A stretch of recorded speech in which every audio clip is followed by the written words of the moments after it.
그는 세상 속에 자신과 백성, 필가소금의 역할을 감당하면서 정말 세상에 참 평화, 이 땅에 하나님의 뜻을 이루는 복된 성도의 삶을 살 수 있으리라 생각합니다. 믿음으로 산다는 것은 무엇인가 하는 것에 대한 아주 구체적인 이야기를 하고 있는 것을 보게 됩니다. 그렇죠?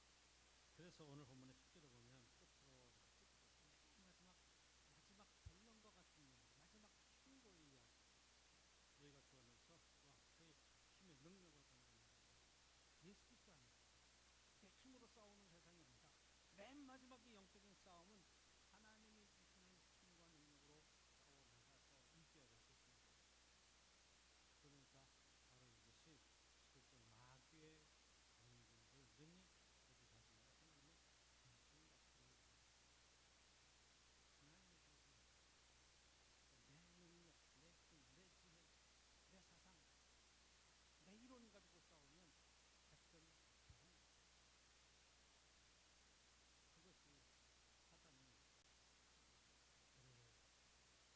하나님과 하나님의 사이를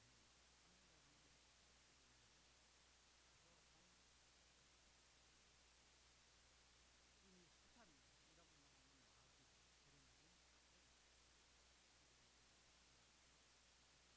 자.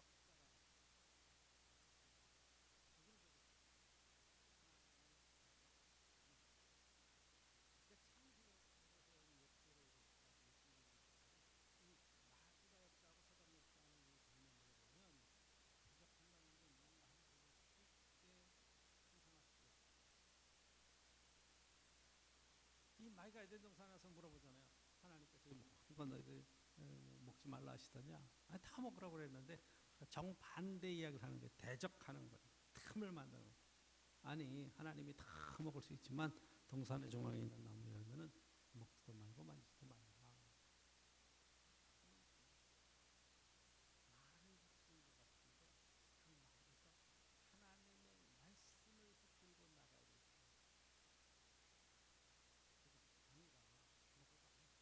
그것을 먹는 날이 너희 눈이 밝아져서 선하고 나를 하나님과 같으시리라. 하나님과 만나게 하리라. 정말 그럴까요? 정반대 이야기죠. 그렇죠? 하나님과 사람 사이의 문제가 아니라 욥기에봐도 마찬가지예요. 하나님과 사람 사이의 문제. 야, 동방에서 그렇게 통치하고 강성한 사람이 이렇게 나옵니까? 그러니까 뭐라 그래요? 에이, 하나님이 살려주시면 좋죠. 하나님은 뺏어버렸어요. 하나님을 원망할걸요? 하나님을 욕할걸요? 사람과 하나님 사이의 문제. 여기에 넘어가면 여러분 그 누구도 설 수 없어요.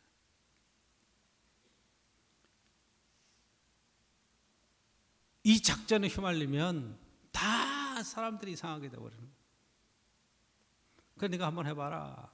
그래서 욥이 당하는 시련과 고난에는 하나님과 사람 사이를 이간시키는 사단의 전략이 그 가운데 들어있다. 그래서 저와 여러분들이 이 땅을 살아가면서 당하는 여러 가지 시련과 어려움 속에서 보면 그런 사단이 조작하기도 하고 때로는 거짓하기도 하고 때로는 반대하기도 하고 하나님 안에는 생명과 생명과 생명이 나타나는 것처럼 내가 아무것도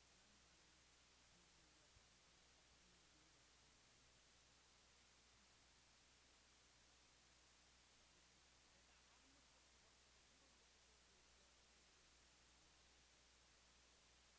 나가야 될 때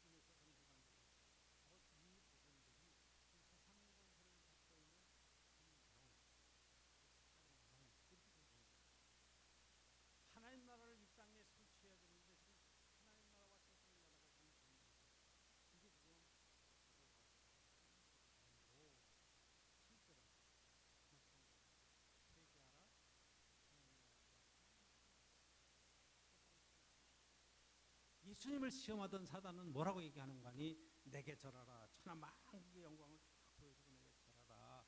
그러면 하나님께서 내 이 모든 권세를 주셨는데 이거 내가 내게 주겠다. 이렇게 사단이 유혹하는 거예요. 세상 권세를 누가 잡고 있느냐?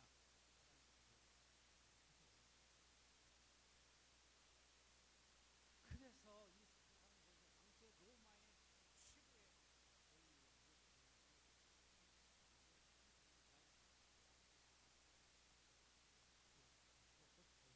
신이라고까지 가는 거예요. 그러니까 인간이 최고로 타락해서 맨 끝에 가면 경배의 대상으로 자기를 높여버리는 거예요. 신의 선택을 받은 자만이 아니라 신의 혈통. 지금 북한 체제의 제일 큰 맹점이 뭐냐면 김일성, 김정일 그거 다 우상으로 만들어놓고 그 신상화, 신격화 그 작업을 하는 거예요. 그게 거기에 무슨 절대 가치가 있는 것처럼 그 말 한마디 갖고 신의 능력이 있는 것처럼 이단들의 제일 큰 유혹이 뭐냐 하면 목사님이 신적 능력이 있는 것이고 권위가 있는 것처럼 아니 그런 게 아니에요. 하나님의 전신갑주를 입는 거죠. 저도 마찬가지, 여러분들도 마찬가지고 특별한 은혜가 있는 것처럼 그렇게 구별하는 것 굉장히 위험한 거예요. 사도 베드로는 우리는 다 왕 같은 제사장이라, 하나님의 거룩한 백성이라, 하나님 나라에 동참한 사람, 하나님의 백성들, 하나님이 다스리는 사람들. 그러니까 하나님의 전신갑주를 입고 영적인 싸움을 싸우는 것이다. 그렇죠? 그래서 13절 그러므로 하나님의 전신갑주를 취하라. 취하라는 게 먹고 취하라는 게 아니라 딱 서주에서 딱 갖추어라 이거죠. 갖추어라. 어떻게? 이는 악한 날에 너희가 능히 대적하고 모든 일을 행한 후에 서기 위함이라. 그런즉 서서 진리의 허리띠를 띠고. 그러니까 군장하는 걸 전신갑주는 완전군장으로 생각하면 허리띠 떼야 돼. 이 허리는 여기서 힘이 나오기 때문에 허리를 딱 띄어서 여러분들이 뭐라고 그러나 역기 들고 이게 기록 세우는 사람들 보면 허리띠 딱 하잖아요. 왜? 모든 힘의 근원이 허리에서부터 나오기 때문에 허리를 딱 잡아줘야 돼요. 정말 힘든 것 중에 여러 가지 아픈 것 중에 힘들겠지만 허리가 아프다. 그래서 막 일어나기가 힘들다 그러면 정말 힘들어요. 왜? 모든 힘의 근원이 허리에서부터 나오기 때문에 그 진리의 허리띠를 띠는 거예요. 진리로 허리를 쫙 띠고 진리로 무장하면 빡 설 수 있다 말이에요. 그다음에 나오는 게 뭐예요? 의의 호신경을 붙이고, 호신경은 심장을 보호하는 그러한 가슴입니다. 15절 보니까 평안에 준비한 것을 신을 신고, 공사 현장에 안전하신 뜻이 그렇게 지금 이 현장에 나가면서 이 발을 보호하고 어떤 상황 속에서든지 버틸 수 있는 그런 복음의 신발, 이 모든 것들이 믿음의 방패를 가지고 이 방패로 사단의 공격과 불화살, 머리를 다치면 끝나니까 투구가 구원의 투구를. 그러니까 여러분 상상해 보면 이 완전 군장을 하는 로마 병사의 그런 모습을 알 수 있잖아요. 방패를 들고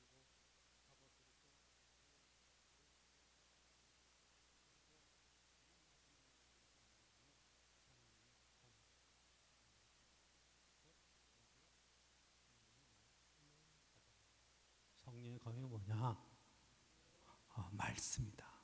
말씀으로 무장하고 이것으로 하나님의 능력을 입고 나가서 영적 전쟁을 하는 건데, 결국 이 혈과 육으로 싸우는 게 아니라 이것은 어떤 싸움이다? 내 마음을 누가 다스려가느냐, 이것을 어떻게 해서 가치관을 세우고 마음을 빼앗기지 않을 수 있겠느냐 하는 영적인 싸움을 싸우는 건데, 이 싸움에 꼭 수반돼야 되는 것이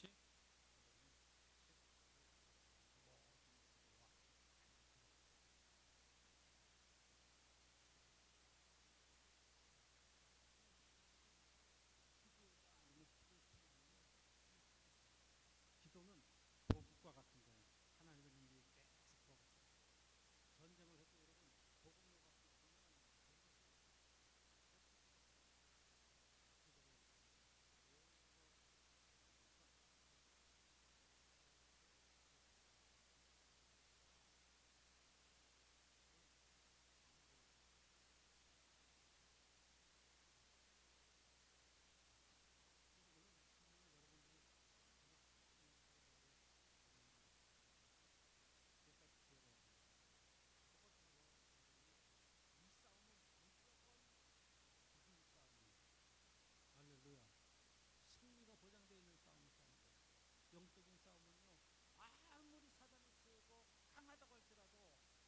예수 그리스도를 통해서 우리에게 승리를 주시는 승리의 나팔이 외쳐져 있는 상황이에요. 우리는 분명히 이길 수 있는 그러한 보증을 받은 사람들이에요. 하나님이 함께 하시고 도우시고 승리를 하게 하세요. 여러분, 전쟁이 계속 어려움이 있어서 여러분 부분 전투에서 패했다고 그래도 맨 마지막에 한 방으로 확 밀어서 끝까지 이겨버리면 그거 승리한 거예요. 그렇죠? 그런데 저와 여러분의 일생을 한번 생각해 보세요. 때로는 가난하고 때로는 병들고 어려운 일이 있어도 우리가 예수 그리스도의 마지막 하나님의 나팔 소리와 함께 예수 그리스도의 부활의 현장에 동참하며 천국에 입성하는 그날 이미 승리가 확정되는 거예요. 요한계시록 이야기가 바로 그거잖아요. 그렇죠? 마지막 승리는 어디에 있다? 하늘에 있다. 하나님 나라에 하나님 앞에 서는 그날을 우리는 주와 함께 찬양하며 승리의 노래를 부를 수 있는 거룩한 백성들이 되는 거예요. 여러분, 사탄의 그런 공작 때문에 하나님의 계획이 무너지는 것 같아요. 에덴 동산의 그 큰 축복의 자리에서 쫓겨나서 세상에서 죄 가운데 관영하며 그 노아의 홍수의 심판, 이스라엘의 아브라함 후손들의 그 여러 가지 당하는 고난과 어려움들, 이런 것들을 통해서 인류가 실패하는 것 같은데 맨 마지막에 예수 그리스도를 통해서 우리에게 십자가와 부활을 통한 사단의 권세를 깨고 여자의 우선이 뱀의 머리를 밟고 우리에게 승리하게 하시는 그 기초를 놓아 주시잖아요. 예수 그리스도를 통해서 모든 백성들이 믿음으로 구원을 얻게 하시고 하나님의 전신갑주를 입고 능히 영적으로 승리할 수 있는 그 길로, 구원의 길로, 하나님의 자녀가 되는 길로 인도해 주시는 승리의 노래가 신약 성경이잖아요. 그렇죠? 이미 이긴 거예요. 이것은 예수 그리스도가 사단의 권세를 이기고 죽음의 권세를 끄고 부활하신 것을 통해서 우리에게 죽음의 권세를 깰 수 있고 부활에 동참할 수 있는 놀라운 승리의 노래가 주어져 있는 거예요. 세상 사람들은 이걸 모르기 때문에 뭐라고 얘기하냐면 인생이 뭐 있니 살다가 죽으면 끝이지, 죽으면 다 끝난다는 거예요. 그래서 맨 마지막 선택하는 게 세상에서 수치를 당하고 어려움을 당하고 많은 고난을 당하면 에이 죽어버리면 끝이다. 그리고 자살을 해버리는 거예요. 자살하면 더 이상 묻지 않아요. 전직 대통령도 자살하고 전직 서울시장도 자살하고 왜 그래요? 더 이상 죄를 묻지 않아요. 그러면 그렇잖아요. 공소권 없음 끝나는 거예요. 그렇다고 죄가 없어졌느냐?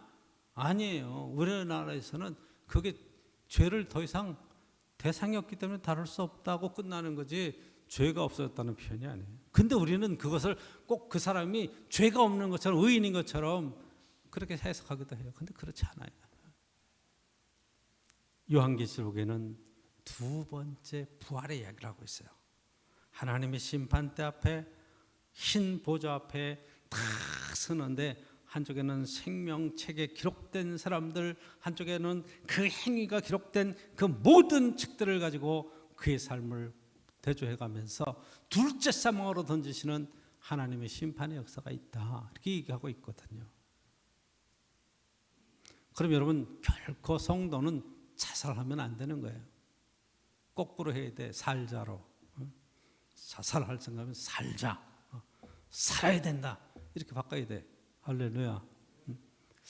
목사님들이 제일 곤란한 때가 성도들이 자살을 해요. 그리고 예배를 드려 달라. 우리 마지막 이렇게 장례 예배, 천국에 대한 소망을 가지고 얘기를 하면 천국 갔다 그래야 되나 못 갔다 그래야 되나 얼마나 복잡해요. 그렇죠? 그러니까 절대로 여러분 목사님한테 고민거리를 주면 안 돼. 악착같이 살아야 돼. 차라리 이렇게 얘기해. 날 죽여줘. 그냥. 타살한 거는 천국 가요. 타살당한 건 천국 가. 근데 자살한 거는 야, 참 어려워요.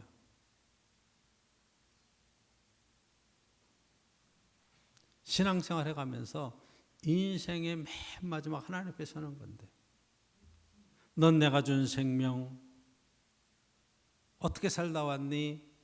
하나님 너무 힘들어서 내가 그냥 끝냈어요. 네가 하나님이니? 이렇게 물어보시면 어떡해? 그게 신앙생활 저와 여러분들이 해가는 동안에 정말로 최선을 다해서 열심히 내게 맡겨진 사명들을 믿음으로 감당해 갈 때 하나님의 능력과 위로가 그 가운데 있잖아요. 그렇죠? 맨 마지막 이긴 사람이 정말 이긴 거라니까. 그렇잖아요. 한번 여러분 생각해 보세요. 인생에 여러 가지 우여곡절을 겪고 힘든 일을 했는데 하나님 품에서 거기에 예수 그리스도 안에서 위로함을 얻고 있고 천국에 들어갔다. 그러면 정말 하나님의 능력과 은혜가 그 가운데 넘치는 것 아니겠어요? 요한계시록의 20장, 21장, 22장에 나오면 거기에는 눈물이 없고 애통하는 것이나 곡하는 것이나 다시 있지 않고 모든 근심과 걱정이 다 내려놔지고 딸아 아들아 수고했다. 여기서 참 평안과 하나님에서 참 안식이 있는 것이라 말씀하시는 그곳 하나님의 위로가 있잖아요. 그렇죠? 우리는 거기를 알아요. 수고하고 무거운 짐진 자들아 다 내게로 오라 내가 너희를 쉬게 하리라 하시는 주님의 음성이 있고 약속이 있기 때문에 우리는 끝이 확실한 사람이에요. 갈 데가 확실해요. 어디를 갈지 몰라서 방황하는 그런 영혼들이 아니라 말이에요. 그러니까 끝이 분명하게 승리의 보장이 있으니까 저 여러분들은 다 이긴 싸움을 싸우는 거예요. 그렇죠? 때로는 조금 힘든 언덕을 올라갈 수도 있어요. 때로는 쉽게 내려가는 언덕길을 내려갈 수도 있어요. 그런데 그 모든 것의 맨 마지막 끝은 주님 품의 안식이니 하나님 안에서 저 여러분들이 승리의 노래를 부르며 이 길을 여러분 나갈 수 있기를 축복합니다. 내가 싸우는 싸움으로 나가는 것이 아니라 주님이 승리를 보장해 주셨기 때문에 그러는 거예요. 요한계시록 보면 힘 백마를 타고 나가서 이기고 또 이기며 계속해서 승리가 되는 우리 대장 되신 예수 그리스도의 그런 삶의 승리의 축복을 이야기하고 있기 때문에 그런 거예요. 두 번째로 말씀하시는 것이 여러분 하나님의 전신갑주를 입으라. 하나님의 전신갑주를 취하라. 그렇게 얘기하고 있죠. 그렇죠? 내 게 아니에요. 하나님 거예요. 여러분 잘 얘기해요. 하나님의 전신갑주. 구원의 투구도 내가 나를 구원할 수 있는 게 아니에요. 내가 뭘 잘 준비. 예수 그리스도를 믿음으로 구원의 투구를 쓰고 머리이신 예수 그리스도를 통해서 내 인생이 얼마나 삶에 안전하게 보장함을 받는가 하는 것에 대한 얘기죠. 그렇죠? 한번 의의 호신경을 붙이고 하는. 그러니까 의가 뭐예요? 내 의예요? 아니에요. 예수 그리스도의 의. 예수 그리스도를 믿음으로 하나님께서 그를 의롭게 여기시는 하나님의 자녀된 믿음의 의를 얘기하잖아요. 그게 하나님 거예요. 진리의 허리띠도 마찬가지예요. 내가 내 힘으로 싸울 수 있겠느냐? 아니에요. 내 안에 진리이신 예수 그리스도를 통해서 너가 힘을 얻고 그 싸움에 승리할 수 있는 능력과 위로를 얻는 거죠. 그렇죠? 그거 다 주님 거예요. 하나님이 우리에게 주시는 거예요. 그러니까 저와 여러분들이 오늘 삶에 있어서 최선을 다하면서 주님께 맡겨야 될 이유가 어디 있는가? 주님이 하시는 싸움에 우리가 하나의 능력으로 하나님의 정말로 은혜로 거기에 사용되어지고 쓰임받는 귀한 삶의 자리에 세워지는 거라는 거예요. 그렇죠? 이 잘 무장하고 끝까지 해야 되는데 믿음의 방패를 가지고 이 방패로 사단의 공격을 다 막아낼 수 있죠. 성경은 뭐라고 얘기하고 있어요? 여러분 16절에 모든 것 위에 믿음의 방패를 가지고 이로써 능히 악한 자의 모든 불화살을 소멸하고 그렇죠? 화살 쏘고 창으로 찌르고 하는 것들을 다 방패로 막아내는 거예요.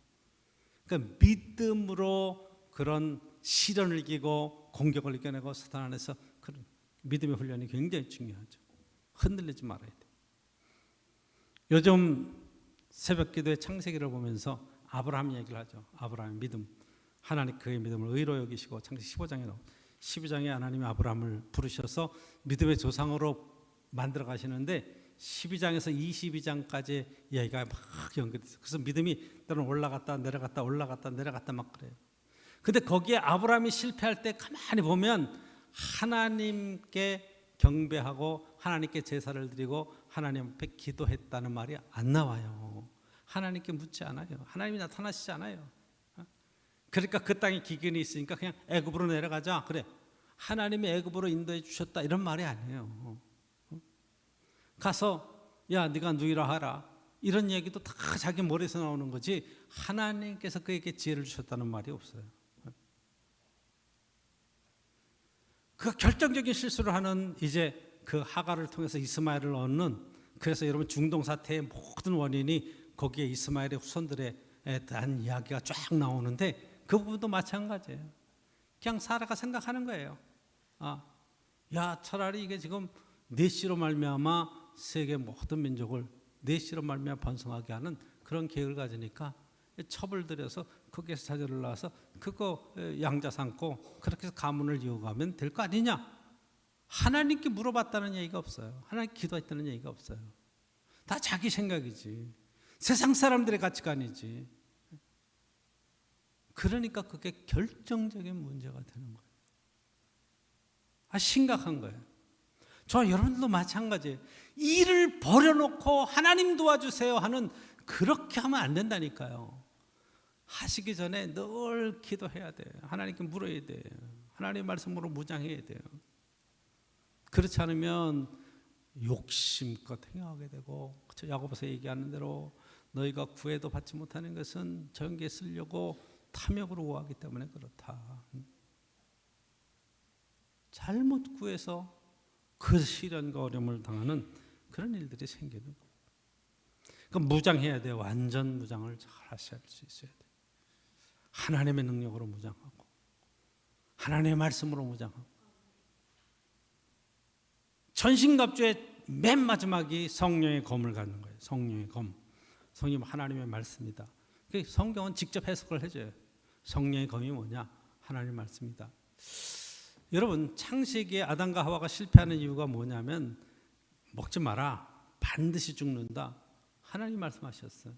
그 말씀이 아담의 마음속에 하와의 마음속에 완전히 자리를 잡아서 사단이 나서 먹지 말라고 그러냐? 아니야, 먹으면 죽는데, 반드시 죽는데 이렇게 얘기했으면 살았어요. 근데 먹지도 말고 만지지도 말라고 그러는데 죽을까 하노라? 죽을 수 있다. 그랬다 이렇게 생각을 하는 거예요. 자기 생각을 집어넣어서 말씀을 왜곡시켜버리는 거예요. 이단들이 제일 많이 쓰는 수법 중에 하나예요. 말씀을 해석한다 놓고 자기 생각을 슬쩍 집어넣어서 딴 이야기를 해버리죠. 예수님이 여러분 40일을 광야에서 지내시고 성령의 인도함을 받아서 마귀에게 시험 받을 때 마귀가 한 시험이 세 가지예요. 돌로 떡이 되게 하라. 높은 곳에 뛰어내려라. 그리고 나를 경배하라. 나에게 절하라. 세 가지 딱 했어요. 근데 예수님이 정말로 기가 막히게 기록되었으되 사람이 떡으로만 살 것이 하나님의 입에서 나오는 모든 말씀으로 살 것이라. 기록되었을 줄 너희 하나님을 시험하지 말라 하셨다. 기록되었을 때 오직 여호와 하나님만 경배하라고 하셨다. 기록되었을 때 뭐로 물리쳤다고요? 성경 말씀으로. 할렐루야. 저 여러분도 마찬가지예요. 성경 말씀이 내 속에 딱 자리 잡고 있으면 악한 생각, 악한 계획이 들어올 때 말씀이 능력이 돼서 이 말씀으로 능히 그것을 판단하고 분별할 수 있어요. 근데 사단은 계속 합리화를 시켜. 합리화. 이번 주일날 일이 생겨서 교회 갑자기 약속이 생겨가지고 이걸 어떡하나. 그러니까 친구가 한마디 합니다. 사탄같이 얘기하죠. 1년 50이 준데 그거 한번 빠진다고 뭐 어떠냐. 그 다음에 더 열심히 잘하면 되지. 그런 생각해보니까 그래 생각. 너 평소에 안 빠지잖아. 평소에 안 빠지. 오랜만에 한번 빠진다고 뭐 그거가 잘못되나.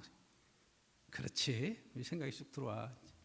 그런 거 예를 쉽게 그냥 드는 거예요. 제가 여러분 주일날 안 나오는 거에 대해서 제가 막 지적하거나 막 그러자는 차원이 아니라 그런 생각이 든다 하는 거예요. 자기를 합리화하는 거예요. 자기에 대해서는 굉장히 엄격해야 되는데, 헌신하는 일들, 주의 사역에 헌신하는 것, 쓰임받는 것들, 하나님 말씀대로 살아가는 일들, 삶에 여러분 도덕적으로 또 윤리적으로 자기를 세우는 일들, 가만히 보면 다 자기의 죄는 덮으려고 그리고 상대방의 그런 약점을 공격하려고 하는 사탄적인 그런 생각들, 인간적인 생각. 왜? 이 사탄이 주는 생각 자체가 워낙 그렇게 사악하게 돼 있기 때문에. 그런데 성경은 상대방의 약점을 다 가려주고 쏴주고 한 형제로 한 자매들로 함께 공동체를 이루어갈 그런 삶의 지혜를 이야기를 하고 있잖아요. 그게 안 들어오는 거예요. 말씀으로 무장하고 나면 어떤 상황이 딱 당했을 때 성경 말씀이 속에서부터 쑥 올라와요. 말씀이 탁 기억나는 거예요. 그러면 사는 거예요, 여러분. 할렐루야. 사는 길이 어디 있느냐? 이 말씀을 주야로 말씀을 묵상하는 자가 복이 있다. 시편의 이야기를 그렇게 하고 있는 거예요. 말씀을 여러분 묵상하시고 이 하나님의 말씀을 꼭 붙들 수 있기를 축복합니다. 세 번째 오늘 보면서 저 여러분들이 봐야 될 교훈이 한 가지 있다면, 다 하나님이 그렇게 축복하시고 이루시려고 할지라도 뭐 하라고요? 기도하라는 거예요. 기도해라. 에스겔서에서 이렇게 얘기해요. 하나님이 다 그렇게 말씀대로 이루시려고 계획을 세울지라도 너희는 기도해라. 기도해라. 야, 잠시도 깨어 기도할 수 없겠느냐? 여러분, 기도가 어떤 시간을 정해놓고 열심히 그 정시에 기도하는 것도 굉장히 중요하죠. 새벽 기도에 너무 감사하고 여러분들이. 제가 새벽 기도를 마치고 나면 여러분 이게 말씀을 새벽에 증거했던 것들을 쭉 올려요. 근데 사실은 그 짧은 한 페이지 안에 성경 전체를 막 제가 이렇게 설명하는 것을 기록할 수가 없으니까 요약된 거예요. 거기 참석해서 듣는 분들은 조금 더 이렇게 풍부하게 해석하는 걸 들을 수 있겠죠. 그래서 딱 올리면 기다렸다는 듯이 딱 보시는 분들이 있어. 너무 감사하지. 그렇죠? 하루를 시작할 때 아침에 일어나서 딱 오늘은 무슨 말씀으로 시작하는가. 그리고 말씀을 읽고 묵상하고 그리고 말씀 속에서 자기에게 주시는 말씀을 붙들고 그 하루를 시작한다. 너무너무 멋진 거예요. 여러분 모두가 그렇게 될 수 있기를 축복합니다. 아유 목사님 전 6시엔 도저히 못 일어나요. 그럼 어떻게? 전 8시까지 자야 돼요. 8시 일어나서 하세요. 제일 먼저 해서 일어나는 게 하나님 앞에 기도하는 것부터 시작하면 돼. 그렇죠? 눈 뜨고 바로 기도해야 돼. 눈 뜨고 기도. 하나님 지난밤에도 안전하게 해주셔서 너무 감사합니다. 오늘 하루도 시작하니 하나님 동행해 주시고 도와주시고 언제나 밝고 행복한 하루, 기쁘고 감사한 날이 되게 도우시옵소서. 오늘도 주님 주시는 힘으로 나아갑니다. 승리할 것을 믿습니다. 할렐루야. 그리고 시작하면 얼마나 멋지겠어요. 하루 열심히 살고 들어왔는데 때로는 지치고 힘들고 마음에 상처도 있고 그러면 하나님 앞에 기도하고 하루를 마감하세요. 그렇죠? 하나님 힘들고 어렵지만 오늘 너무 감사했어요. 마음에 상처가 있지만 주님 저 아시잖아요. 제 형편 아시잖아요. 내 사정 아시잖아요. 제 마음 아시죠? 그리고 기도하고 제가 모든 것 하나님께 맡기고 주님께 맡기고 이제 안식하려고 합니다. 다 씻고 누워서 여러분들이 침대에서 또는 이불 안에서 기도하면 하나님께서 그 마감 기도를 들으시고 그 밤에 하루를 여러분 책임져 주신다 그러면 왜 기도 안 하겠어요? 교회에 나와서 기도해야 된다. 저는 그렇게 주장하는 사람은 아니에요. 여러분이 있는 곳에서 하나님 앞에 매일 새벽에 시작할 때 하루 일과를 시작하기 전에 5분도 시간이 없습니까? 3분도 없어요. 기도하십시오. 3분이 굉장히 긴 시간이에요. 기도하려면 길죠. 통화하려면요 30분도 수다 떠놓으시는 분들이 그거 잠깐 그렇게 시작하세요. 하나님 말씀에 그 응답하세요. 그러면 여러분이 가는 길이 언제나 안전하고 위로를 얻을 거예요. 그 기도의 주제가 나의 삶에 있어서의 이야기도 되지만 이것이 이제 이웃들의 그런 함께 이 전쟁을 치러가야 될 우리 사랑하는 식구들, 이웃들, 성도들을 위해서 기도하고 그리고 목사님을 위해서 기도하고 하는 이런 공동체의 신앙생활을 통해서 여러분들이 신앙이 더 풍성하고 넉넉하게 세워질 것이라 확신합니다. 기도는 승리의 보증이 되는 거예요. 하나님이 우리의 형편을 몰라서 그런 게 아니에요. 여러분들 뭐 아들, 딸들, 손자, 손녀들이 와가지고 여러분 어려서 째깔째깔째깔 대화하는 것 얼마나 예뻐요. 그러니 할머니, 할아버지가 다 들어주는 것도 정말 축복이잖아요. 그렇죠?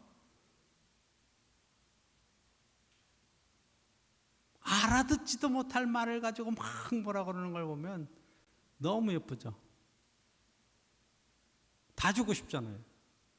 하나님의 마음이 하나님 안에서 기도하면서 여러분들이 하나님의 뜻을 온전히 이 땅에 누리며 성취하는 복된 신앙생활로 승리해 갈 수 있기를 간절히 축원합니다. 기도하겠습니다. 아버지 하나님, 내 소원을 성취하는 것으로 영적인 싸움 싸우는 것이 아니라 하나님의 전신갑주를 입고 사단의 괴계를 능히 물리치며 이 땅에 하나님의 뜻을 성취해내는 놀라운 신앙생활을